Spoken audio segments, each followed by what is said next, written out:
Good morning, everyone.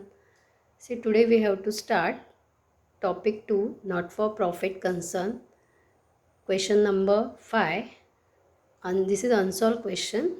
Okay, now we have to start that Bharatiya Kala Kendra Solapur gives you the following information for the year ended on 31st March 2018. Prepare income and expenditure account for the year ending 31st March 2018. See, in this question only we have to open income and expenditure account. Otherwise क्या करते हैं, income and expenditure account में open करते हैं and also we have to prepare balance sheet. Okay, now we have to read the question. Receipt and payment for the year ending 31st March 2018. So this is debit side is the receipt side and credit side is the payment side. This is just cash book is there because debit side is jama side, receipt side, and credit side is payment, that is expenses. Okay. See here, two balance brought down, cash in hand and cash at bank. This is opening balances.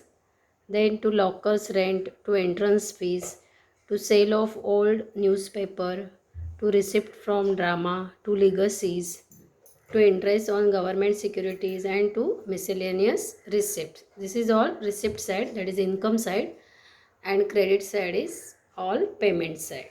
Okay, now what we have to do first, then payment side, here also stationery is given, furniture purchase given. Okay, buy investment in government securities, buy expenses of drama, buy postage, buy magazines and newspaper, buy salaries, buy balance carried down. This is closing balance, that is cash in hand and cash at bank. After that total is there. Then additional information is there. Additional information, that is adjustment, and that adjustment having two effects. First is that legacies are to be capitalized. Now see here, legacies are to be capitalized. यहाँ पे दिया है legacies, कहाँ पे दिया है, receipt side में legacies दिया है. सो यहाँ पे हम लोग मार्क करेंगे adjustment number 1. Okay. Then outstanding salary ₹200. उसके बाद सैलरी देखेंगे कि सैलरीज कहाँ पे दिया है. ओके, सो सैलरीज कहाँ पे रहेगा, पेमेंट साइड में रहेगा. Okay, see here bye salaries. So here adjustment number 2. After that adjustment number 3, 50% of entrance fees are to be capitalized. मतलब ये entrance fees 50% कहाँ पे, कैपिटल फंड में ऐड हो जाएगी. Okay, so 50% entrance fees. So entrance fees here receipt side. Okay, adjustment number 3. So 3 adjustments are there. And here only we have to prepare income and expenditure account. Okay, now we have to start here income and expenditure account. Okay,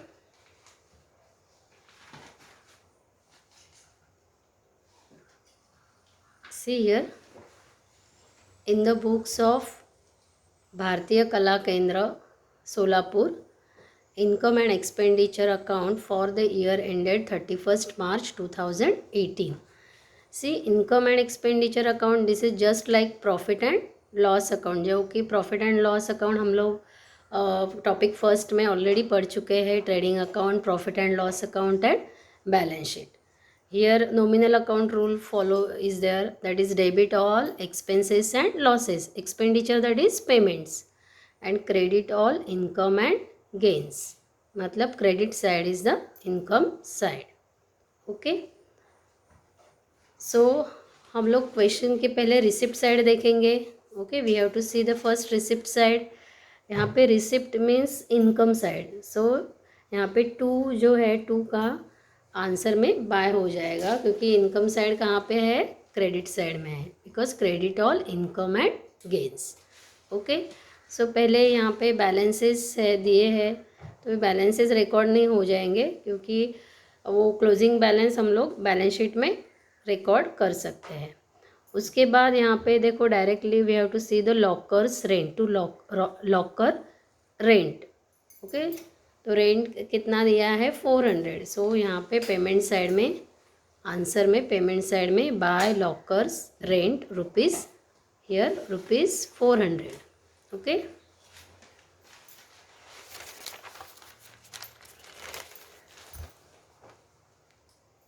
यहाँ पे 2 lockers rent दिया है। Okay, सो lockers rent यहाँ पे क्या हो जाएगा, bye lockers rent 400 rupees. उसके बाद दिया है 2 एंट्रेंस फीस। एंट्रेंस फीस मतलब क्या है कि उसमें कला केंद्र में एंट्री होने के लिए जो मेंबर्स रहते हैं उनको एंट्रेंस फीस रहती है। So this is what income to entrance fees rupees 2900। और इमीडिएटली एडजस्टमेंट दिया है। देखो एंट्रेंस फीस का एडजस्टमेंट क्या दिया है, एडजस्टमेंट नंबर 3 हम लोग ने ऑलरेडी यहाँ पे लिखा है। 50% of entrance fees are to be capitalise, मतलब 50% एंट्रेंस फीस कैपिटल फंड में ऐड है। ओके, इसका भी 2 इफेक्ट है। एक तो कैपिटल फंड में ऐड है, मतलब बैलेंस शीट के लायबिलिटी में जाएगा 50% एंट्रेंस फीस कैपिटल फंड में ऐड हो जाएगा। Okay, and second effect entrance fees से वो लेस हो जाएगा। सो यहाँ पे हम लोग ने लिखा है by entrance fees income side में 2900 less 50% entrance fees is capitalise, मतलब 50% 2900 का 50% हो गया 1450 माइनस किया है तो आउटर कॉलम में 1450 आ गया। ओके, और इसका सेकेंड इफेक्ट कहाँ पे जाएगा, बैलेंस शीट लायबिलिटी साइड में कैपिटल फंड में 50% एंट्रेंस फी ऐड हो जाएगी 1450। ओके, सो ये adjustment number 3 is completed, that is 50% entrance fees are to be capitalize. Okay, so यहाँ पे टिक करेंगे, third adjustment is over. Then to sale of old newspaper 250, मतलब ये भी इनकम मिल गया। Okay, so to sale of old newspaper यहाँ पे हो गया by sale of old newspaper 250। After that to receipt from drama, तो जो भी ड्रामा से इनकम मिल गया है 9000, दैट इज़ ऑल्सो यहाँ पे जाएगा, इनकम साइड में जाएगा। Okay, by receipt from drama rupees 9000। After that next to interest on of government securities, to interest of government securities rupees 400 और to miscellaneous receipt, miscellaneous receipt that is what general income, general receipt मिला है 400। सो ये भी income side में जाएगा। यहाँ पे income side here we have to record by interest on government security से इंटरेस्ट मिल गया 400, this is also income, and by miscellaneous receipt 400 that is general income. Miscellaneous का मीनिंग है जनरल इनकम। सो ये रिकॉर्ड हो गया। Okay, सो receipt side 2 का bye हो गया यहाँ पे। आफ्टर दैट ये रिसिप्ट साइड पूरा हो गया। After that payment side we have to see. Payment side में देखो क्या दिया है, बाय स्टेशनरी। अभी यहाँ पे पेमेंट मतलब एक्सपेंडिचर, सो यहाँ पे भी हम लोग लिख सकते हैं फॉर आवर अंडरस्टैंडिंग के लिए, this is what income and this is expenditure. Okay, so by to by का क्या हो जाएगा, टू स्टेशनरी एक्सपेंडिचर साइड में, to stationery 600। Okay, after that by furniture purchase. अभी ये फर्नीचर है तो इसका रिकॉर्ड कहाँ पे जाएगा, बैलेंस शीट एसेट साइड में। फिर by investment in government securities, ये भी एसेट है तो एसेट में इसका रिकॉर्ड हो जाएगा। ओके, क्यों एसेट में रिकॉर्ड हो जाएगा, because this is cash book. Cash book में यहाँ पे कौन सा रूल फॉलो होता है, रियल अकाउंट का, कि debit what comes in and credit what's goes out. Okay, so this is debit what comes in, this is receipt side, and credit what goes out, this is payment side. Okay, so investment in government securities, so ये भी क्या है, this is also यहाँ पे जाएगा, asset में जाएगा। after that expenses of drama 3000। okay, so ये भी expenditure side में जाएगा। सी टू एक्सपेंसेस ऑफ ड्रामा 3000। उसके बाद टू पोस्टेजेस आ गया 450। उसके बाद टू मैगजीन्स एंड न्यूज़पेपर 600 आ गया। देखो यहाँ पे to magazines and newspaper postage record किया हम लोग ने, क्योंकि बाय का 2 हो गया। उसके बाद बाय सैलरीज 4400, इसके ऊपर एडजस्टमेंट है, सीधा एडजस्टमेंट नंबर 2 हम लोग ने मार्क किया है। Adjustment number 2, outstanding salary ₹200। Outstanding का मतलब है अनपेड, तो ऐड हो जाएगा कि सैलरीज नहीं पेड किया है तो वो हमें देना पड़ेगा। सो 2 सैलरीज इनर कॉलम में लिखा 4400, add outstanding salaries 200, so outer column आ गया 4600। और ये आउटस्टैंडिंग सैलरी का सेकेंड इफेक्ट कहाँ पे जाएगा? Balance sheet liability side. Okay, उसके बाद क्या दिया है, एक देखो एडजस्टमेंट है, और एक क्या रह गया? 2 लीगसीज रह गया। ओके, और ये तो by balance carried down, this is closing balance, ये बैलेंस शीट के एसेट में दोनों भी रिकॉर्ड हो जाएगा। Cash in hand 700 and cash at bank 7300। उसके बाद यहाँ पे देखो कि क्या रह गया है? लीगसीज रह गया है। Legacies, now what do you mean by legacies? Legacies का भी टू का बाय हो जाएगा, यहाँ पे लिखा है बाय लीगसीज। ओके, और लीगसीज के लिए मतलब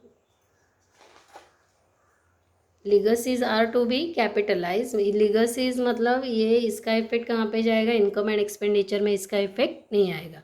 सो इसका इफेक्ट कहाँ पे आएगा? बैलेंस शीट लाइबिलिटी साइड में।